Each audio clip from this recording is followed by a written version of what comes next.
Hi, this is Scott Garibay, and today we're going to be talking about dead malls and how dead malls should prompt a very specific a set of specific immigration policy changes for the Andrew Yang presidency between 2020 and 2024.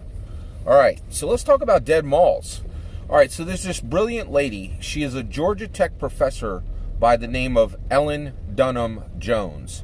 And she studies at an incredibly deep level suburban redevelopment, okay? And she has looked at in very, very high detail, probably, world-class research of the issue of dead malls, okay? Now, dead malls are a very real thing in America. It is a massive trend. One of the things that's really wonderful is this Georgia Tech professor, Ellen Dunham Jones, has given us the numbers, okay?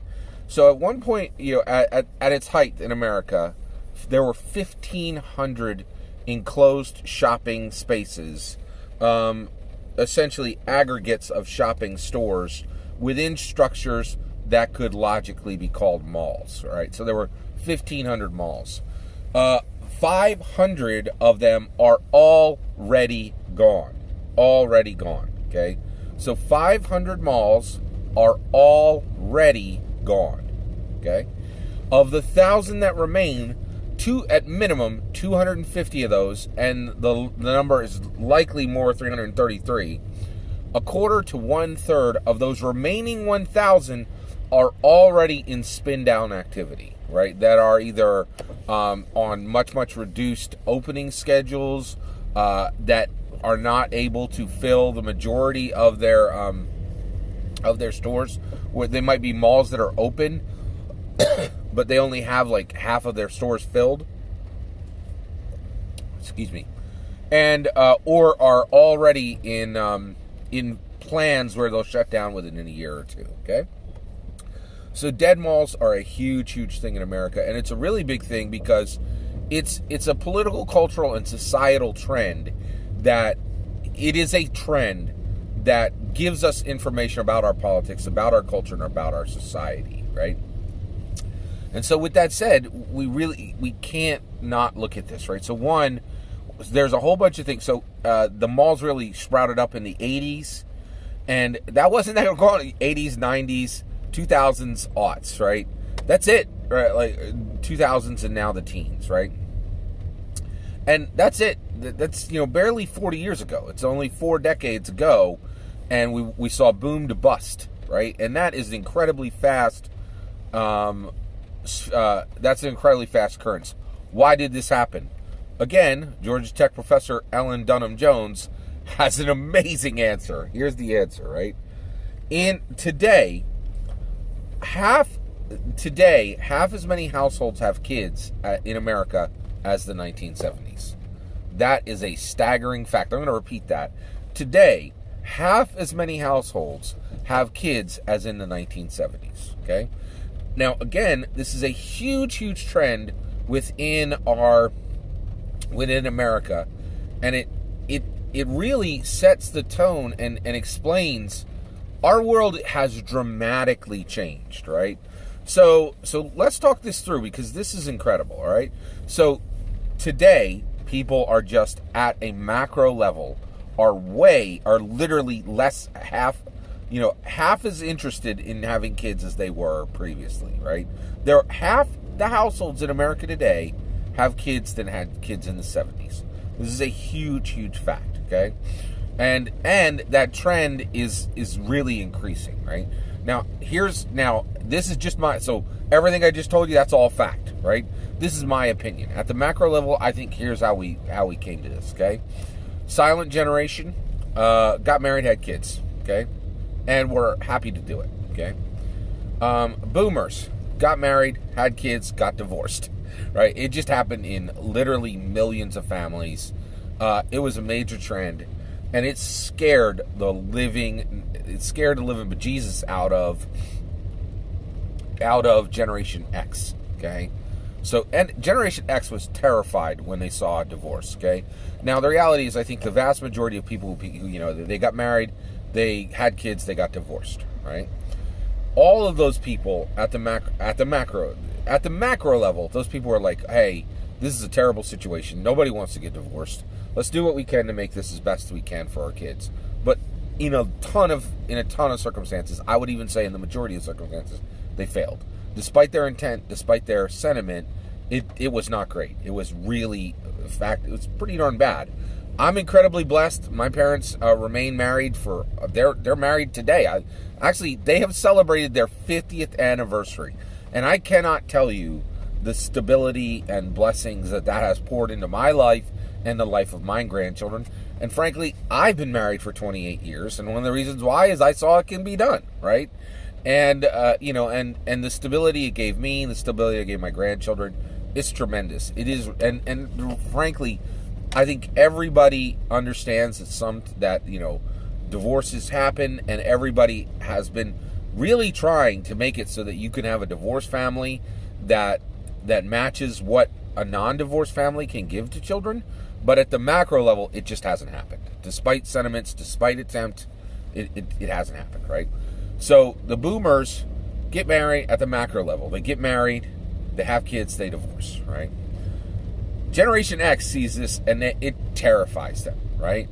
So some of them are like, so I think then the way they scaled that down is they're like, they had kids, didn't get married, had kids, right? And I think there was an increase in that in Generation X, right?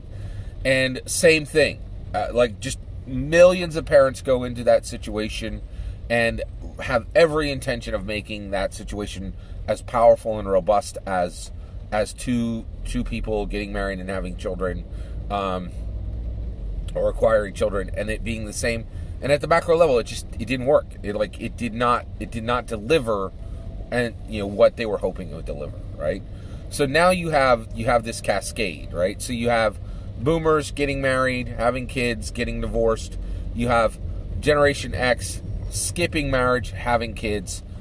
Now we're at the millennials, right? Guess what the millennials have decided? They're like, we're skipping it all. We're not getting married and we're not having kids. Period. Done. Right? And that's where you're seeing dead malls. That's why America, not just millennials, but that whole rank, like,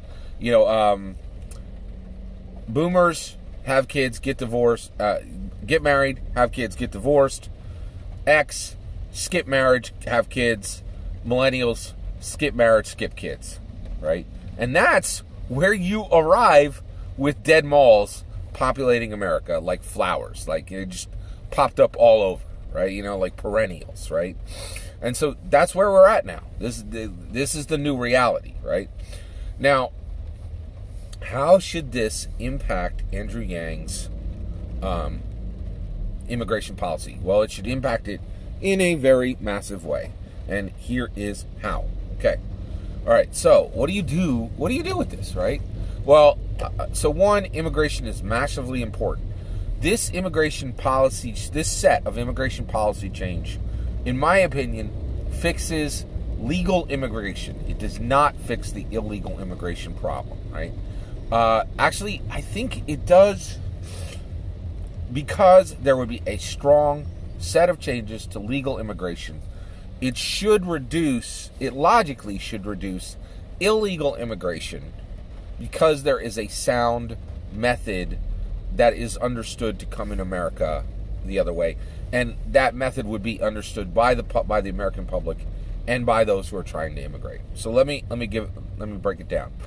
All right, between 2010 and 2017, by the way, immigration in America has risen steadily since we've been a nation. It does nothing but go up. Okay, all right, and right now we are at a little over 1 million immigrants every single year. Okay, now I'm all for that. I'm down with immigration. I think immigration is one of the best things that ever happened in this nation. I think it's a really solid, good change for America. Okay, so one, I'm saying let's keep that number. All right, so one, we would lock it at 1 million a year for the entirety of Andrew Yang's presidency. Okay, so for all 4 years, that's going to be 4 million immigrants, and they're going to come into the nation 1 million per year. Okay, We're going to make it a lot simpler than it is right now, and it's going to be very, very public, okay?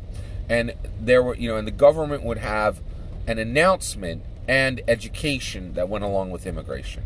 And here's how it would work. So, one, we say to the whole nation, immigration is locked at 1 million per year, which is a robust number.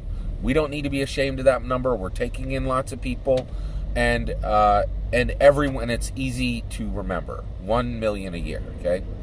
That is going to be done over 10 months of the year. January and February, America takes a break from immigration. There is zero immigration in January and February of every year. We take 2 months to see what happened from our immigration last year, okay?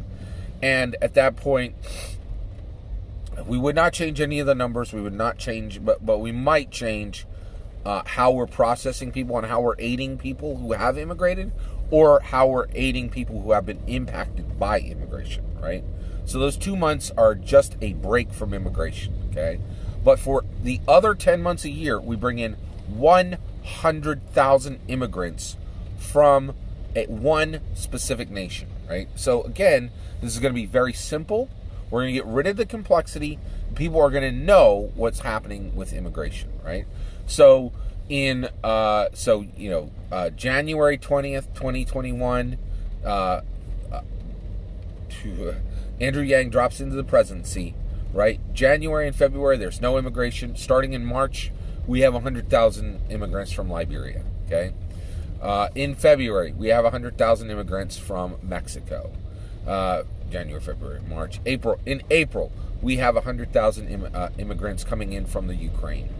So basically, and there would be one site, there would be easy metrics, and the government would know in advance for the full year what 100,000 was coming in from what nation, and they could help educate the populace and say, this is what this nation is about, this is the problems they have, this is the strengths they have, right? And when people come into America, they could be coming into a nation that's already been educated about their homeland, right? Now, who are we bringing in, right? Well, here's the kicker, okay? I'm convinced that America is the absolute rock star of the world. We are the best nation in the world, bar none, okay? Now, the biggest thing, one of the things is a lot of times when people say I'm the best, right? It's not so much what that group is doing, it's what other groups have given up, right? And right now, when it comes to being able to be the best nation in the world, right? One, you have India and you have China, right? They're massive competitors because they have 1 billion plus people each, right? And America's just crushing it against these two nations, right? Here, I'll give you, and here's why. China, it's barely even a competition, right? Right now, Hong Kong, there are massive protests because the people in Hong Kong might be treated the way 1 billion people in China are already treated, right? In China, I just watched a tech video about China and said it's becoming like a dystopia over there, in that, like, we in America and every other free nation in the world, we have Google, we have Amazon, we have Facebook, right? In China, every single one of these major companies, it does not have the freedom to do business the way they do in almost every other free nation, and China has a counterpart Amazon has a counterpart company owned lock, stock, and barrel and controlled by the government. Like, it is 1984 there, right? It's bad, right? So China's off the board. Like, Hong Kong is protesting because they might get treated like Chinese people, right? That's a bad situation, right? India, their infrastructure is 20, 30, 40 years behind us. And if you compare some of the space there to some of the states here, it just depends how far behind. Their infrastructure is light years behind us. They have two other problems. One of them, there's no counterpart to it in America. And then two, the other one, America has the same issue, but at a much reduced level. Okay? All right. So basically, you have these situations, and basically you have these situations, and America is doing what it can to maintain its role as the number one nation in the world, right? But because of this, I go to New York all the time. New York every inch of New York State is incredibly highly valued because of New York City, which is a world-class city, right? And I think the thing is, we need to embrace who and what we are. So with these immigrations, these 100,000 that come in each month from different nations, these need to be choice immigrants. We get the best and the reason why is we can. Everybody wants to come to America. There is more desire to immigrate to America than almost any other nation in the world, right? And it makes all the property around us valuable, right? So these 100 will come in under a different milieu, and here would be the milieu. Those 100,000 come in with the understanding, right, that they come into that when they come into America, they live the rest of their lives in low density states. Okay, there's absolutely no immigration to the West Coast, no immigration to the East Coast, right? If you're coming to America, you're coming to live in Idaho, Kansas, right? Like stalwart heartland states, right, where there aren't a lot of people. We need people there. We do not need more people on the coast, because the coasts are incredibly well populated, right? And so we use immigration to make it so that we have a more even distribution of population, right? So they come in understanding and agreeing to populating low density states, and when they come in, they spend their entire lives in those low density states. If at any point they do no longer want to live in those low density states, they of course can return to their nation, or America will help them return to their own nation or return to a different nation, right? And America would assist with that, right? And then in addition to that, they also agree to purchase a home at double the market value, right?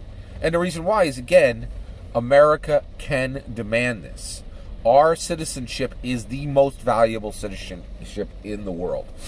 This would give the American people a very clear idea of what immigration was actually happening, when it was happening, what cultures they should celebrate how they can help and celebrate cultures as immigrants are coming into the nation. It would help even density across our states, and it would give proper value to our land, right? I think that every single inch of American land is massively undervalued, right? So this gives a really solid, wonderful way for people to come into the nation and help America, and America can help them, right? And if it seems challenging, it would be challenging, but that's the point. When people come to America, entire families do everything they can just to have people live in America, so that they have, relatives who are American. It is a very, very big thing, right? And again, if anyone cannot live by their agreement to come into the nation under these immigration policies, America would assist them into returning to their own nation, or to another nation that was safe, right? Like maybe Canada, right? So I think that is a really solid, sound approach to immigration policy, and it's prompted by this huge, massive problem that we currently have, which are dead malls. And dead malls are a massive sign, and we really as a society need to understand and embrace this idea that overpopulation is the biggest modern myth of science.